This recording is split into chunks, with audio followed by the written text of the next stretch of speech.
What's happening in America right now looks like a scene from a political thriller. Over 300 South Korean workers have just been arrested in Georgia by ICE agents in what's being called the largest immigration raid in U.S. history. These workers weren't hiding in the shadows. They were building a massive battery plant for Hyundai Motor Group and LG Energy Solution, a project worth billions. But instead of progress, it ended with handcuffs. So what really went down? Who's at fault? And what does this mean for USA-South Korea relations? Let's break it all down. On Thursday, September 4th, ICE agents stormed a construction site in Bryan County, Georgia. This wasn't just any raid, it was the biggest single-site enforcement operation ever carried out by Homeland Security investigations. Out of 457 people on site, more than 300 South Koreans were taken into custody. Why? According to U.S. immigration officials, many of these workers were on short-term or recreational visas that don't allow employment.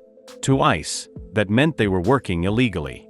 But to South Korea, this looked like a diplomatic nightmare. The fallout was immediate. In Seoul, South Korea's presidential office scrambled into action. Kang Hoon-sik, the presidential chief of staff, announced that negotiations with Washington had concluded.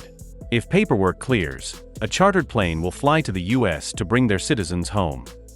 And here's the kicker. Kang promised South Korea would push for changes in the U.S. visa system to stop this from happening again. In other words, Seoul isn't just embarrassed, they're demanding answers. But let's zoom out. This raid didn't just target any factory, it hit one of the most important EV battery projects in America, tied to Hyundai and LG. These companies are pouring billions into U.S. production to compete in the electric vehicle race. Washington wants cleaner cars, but now the very workers building those factories are being shipped off in ICE vans. That raises tough questions. Did the companies cut corners on visas? Or is this a case of America cracking down too hard on foreign workers, even when they're essential to U.S. industries? Imagine this: you leave your home country, thinking you're heading to America to build the future, literally constructing the plants that will power tomorrow's cars. Instead, you end up in detention, treated like a criminal. Over 300 families are now in limbo, not knowing what happens next. This isn't just about laws and visas. It's about people caught in the crossfire of immigration policy, corporate ambition, and international politics. The U.S. calls this raid a victory.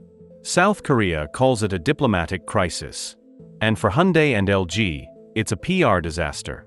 Both governments will now have to smooth this over, but the damage is already done. Allies don't usually treat each other's citizens like this. If America wanted to send a message, it was loud and clear: no one is above immigration law, not even workers tied to billion-dollar projects. Why does the United States act as if it can do whatever it wants? It seems they've forgotten that what goes around always comes around.